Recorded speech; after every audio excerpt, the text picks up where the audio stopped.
Okay, it's the Viper 4567 here with Random Pay-Per-Views episode 5. This is Wrestlemania 19 or Wrestlemania 2003, whatever you want to call it. So, this is the 5th installment of Random Pay-Per-Views, and obviously now since it's getting closer to WrestleMania, I'm going to do some WrestleMania reviews from past. Obviously, this is the first one I'm doing. I've just done WrestleMania 14, 98 of the Attitude Era. So this is the next. So this is another one before I review this year's WrestleMania, which will be obviously in a couple of weeks' time. So this was in the Safeco Field in Seattle, Washington, in front of over 54,000 people. And I must say, a really enjoyable WrestleMania. I think a lot of people kind of a lot of questionable people kind of saying it's overrated or it's under. I wouldn't say it's underrated. Wouldn't say it's overrated either. But there's two matches on the card that could have been a lot better, like the opening match and the tag belt match. Could have been a lot better, but look, what can you do? But so let's start off. Matt Hardy defeats Rey Mysterio to retain the Cruiserweight title. Okay matches. Just my problem with this match is it just went about 6 minutes at best. I think this should have went at least 10 to 12 minutes. But look, they obviously wanted to put on the Miller Lite Catfight girls, which I wasn't impressed by, to be quite honest. They could have easily put more time onto this match and the tag belt match, but look, that's WWE for you. They always have to have some sort of sex appeal or whatever. Shannon Moore tries to distract Ray, so Matt attacks him. So can attack him from behind. That does not work. Ray backdrops Matt off the top, over the top rope, and then a nice corkscrew plancher on both of them. Leg scissors and then a heel kick from Ray. Matt then is on the apron. Matt sends Ray over the top. He obviously hangs on looking for a sunset flip powerbomb, but Shannon Moore kicks him in the gut.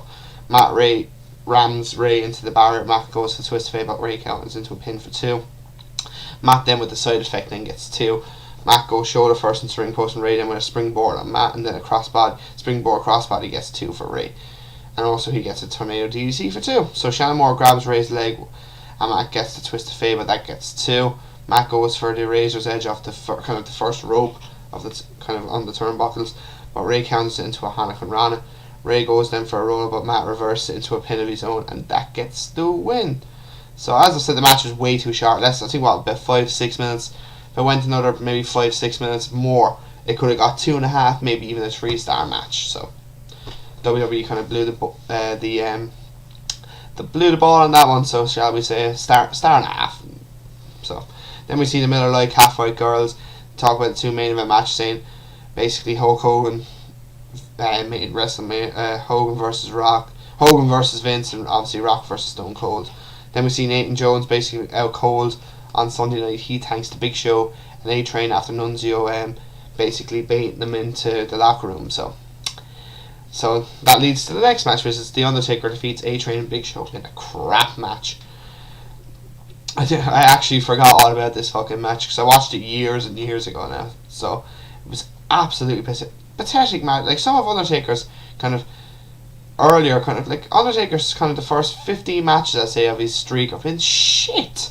Like, the majority have been shit.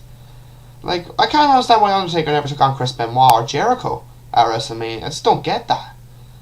Oh, it's unreal. Like, Benoit and Taker at that year's WrestleMania would have been fantastic, in my opinion. But we see Limp Bizkit playing The Undertaker to the ring, which was weird, because obviously his theme song at the time was I'm Coming Now.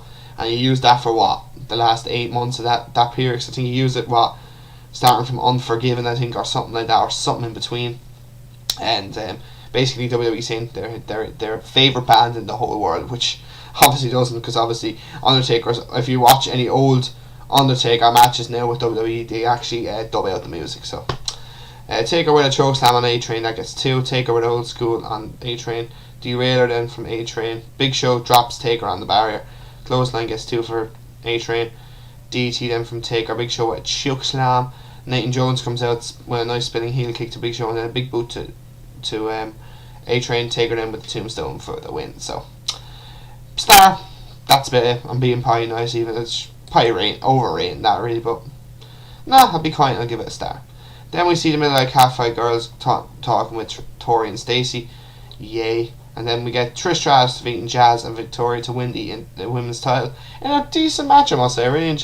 For a women's match, I enjoyed it. Jazz with a drop kick on Trish. Lou Faz press then from Trish on Jazz. Leg drop gets 2 for Victoria. Power slam gets 2 then for Victoria. Roll up gets 2 for Trish. Nice clothesline from Trish. Trish grabs Jazz and Victoria with a nice meeting of the minds. Jazz then with spin kicks Victoria. Chin kick then from Trish. Jazz gets a half Boston Crab on Trish. And then obviously Victoria comes in with a super kick and then misses a moonsault.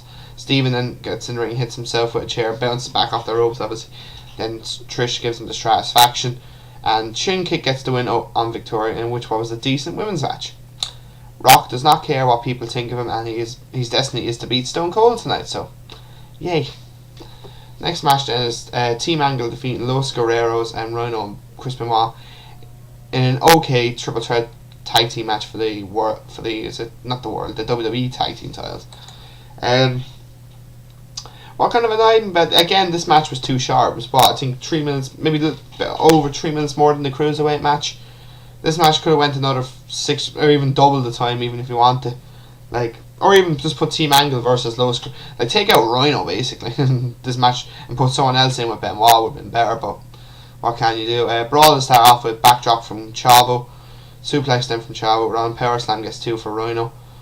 Double drop kick from Haas and Benjamin on Rhyno. Nice drop kick then from Eddie. Suplex from Eddie on Rhyno. Benoit then with a superplex on Eddie.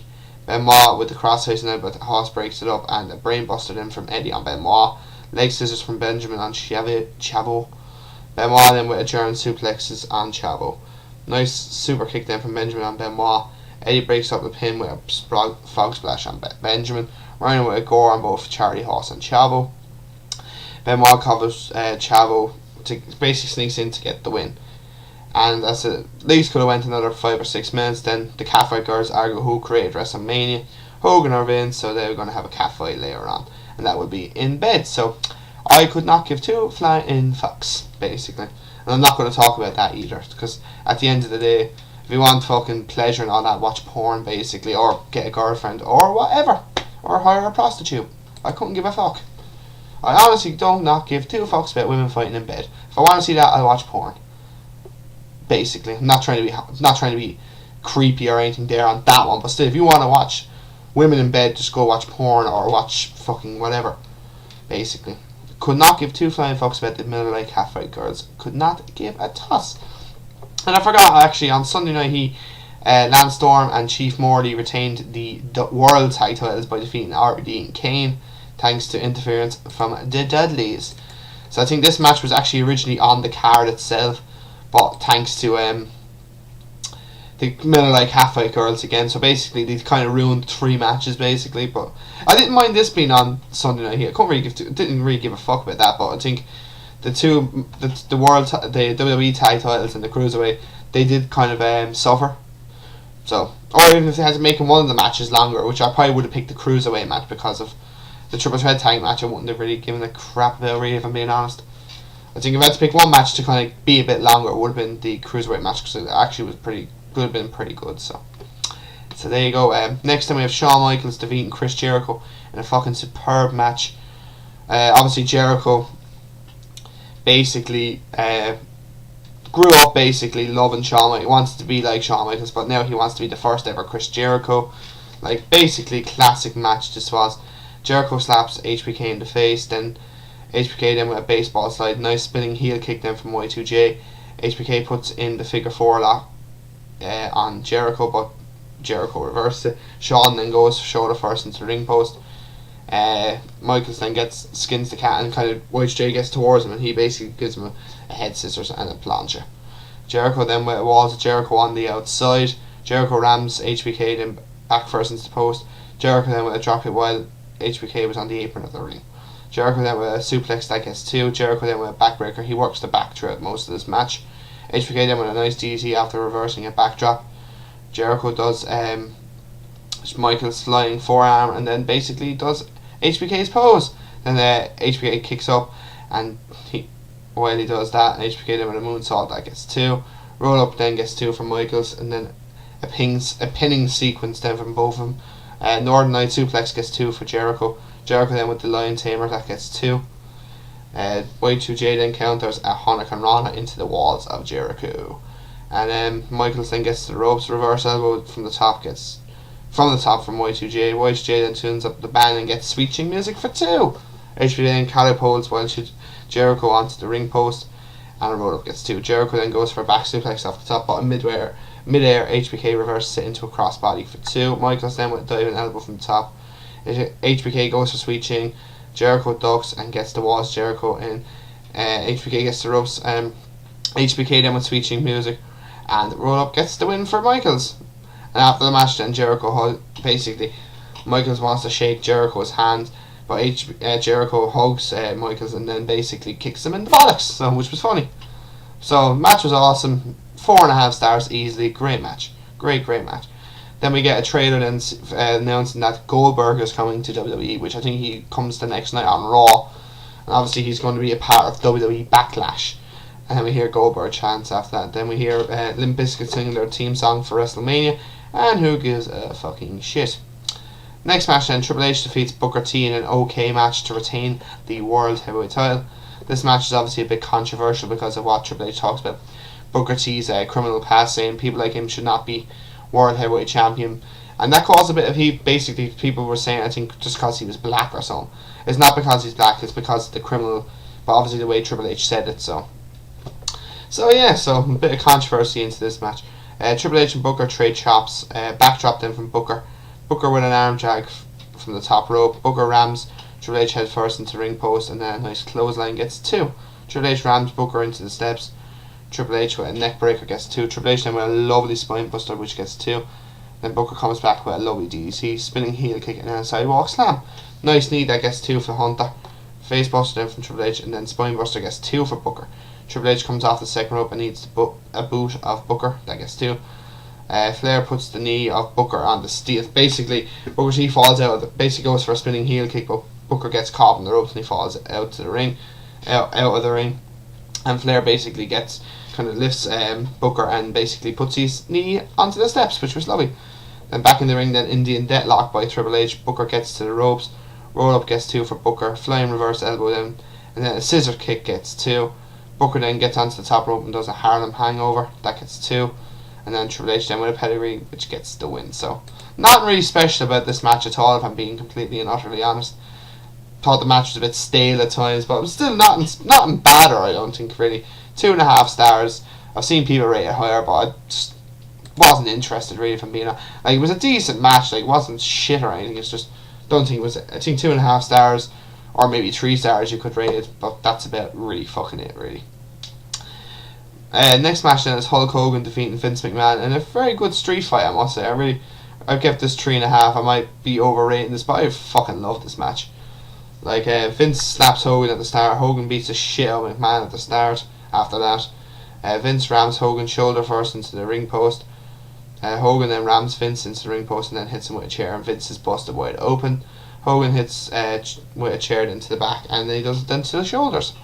Hogan then basically hits Hugo Savinovich, the Spanish announcer, with a chair because Vince ducks, and basically Hugo took it like a man basically. And he's busted wide open, which was beautiful. Vince hits Hogan then with a chair, and then he's busted wide open. Then he gets a ladder out, and then sets that up by the announcer's table. Vince hits Hogan then with a television monitor. Vince climbs the ladder and then does a leg drop off it through the Spanish announce table, which was lovely. Holy shit chants then from the crowd. Then we see the famous Vince Devil look, basically getting up from the apron of the ring, which was fucking awesome. Hogan goes low on McMahon. Then we see Roddy Piper, and he hits Hogan right between the eyes with the pipe. Vince covers him and he gets 2. Vince gets rid of the ref because the ref did not want Vince to use the pipe. Another ref comes out, which is Sylvain Grenier, the French referee that screwed Hogan at No Way Out, which he obviously becomes La Resistance with Rene Dupree. Vince then hits Hogan with the pipe, and then Vince with a leg drop, that gets 2. Hogan gets rid of the French ref. A big boo from Hogan, and then the leg drop, he does that 2 more times, and that gets the win. And what was a very fun match, I must say. Then we see Shane McMahon coming out to see if his father is okay. He stares off with Hogan. Hogan kind of holds the ropes for him to get into the ring. So nothing bad about this match at all. I thought it was an excellent match. Really fun to watch. Probably much better than I expected. So 3.5 stars easily. And next time we see The Rock defeating Stone Cold Steve Austin in a very good match. Another good match. Rock finally gets a win over Austin at WrestleMania. Obviously, Austin's very last match, which is a bit sad to be honest. But so at the start of the match, Stunner is counted early by The Rock. Rock rams Austin rams Rock into the steps. Suplex thing. Excuse me. Gets 2 for Austin. Lovely clothesline from Austin. Then Rock works on Austin's knees. Rock rams Austin's knee then into the ring post. He works on the knee throughout most of this match. Rock gets the sharpshooter in, but Austin gets to the ropes. Rock puts Austin's vest on, and basically Austin just kicks the shit out of him. Then Lufez press, and then an elbow gets 2. Austin stomps him out hole and walks it dry. Rock then with a flying clothesline. Austin then with the rock bottom, that gets 2. Rock with a stunner, that gets 2. Austin then gets the stunner on Rock, that gets 2. Rock goes low on Austin while the ref was pushed away. Rock then goes for the people's elbow but misses. Austin goes for a stunner, but that's counted into a spine buster, and then finally the people's elbow gets 2. Rock bottom gets 2. Rock goes for another one, he gets it, and that gets 2. And finally he gets the rock bottom for the third time, and that gets the win in what was a pretty decent match. Probably the worst out of the 3 matches, but sure, look, still wasn't bad though. But it's still pretty damn good enough though. After the match, you can see Rock talking to Austin. The night before, Austin had to go to the hospital, I think, because of something wrong with his heart.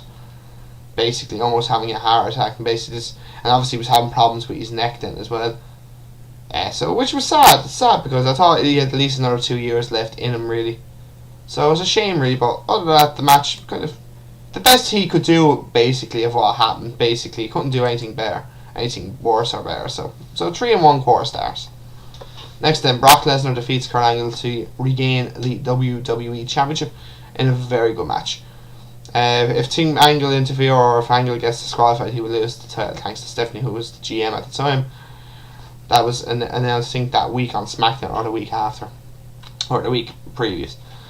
We start off the match with some lovely chain wrestling. Nice power slam gets 2 for Lesnar. Gorilla press then from Lesnar. Angle with a suplex onto the turnbuckle, in which he works on the ribs of Lesnar, which he was injured that previous week on SmackDown.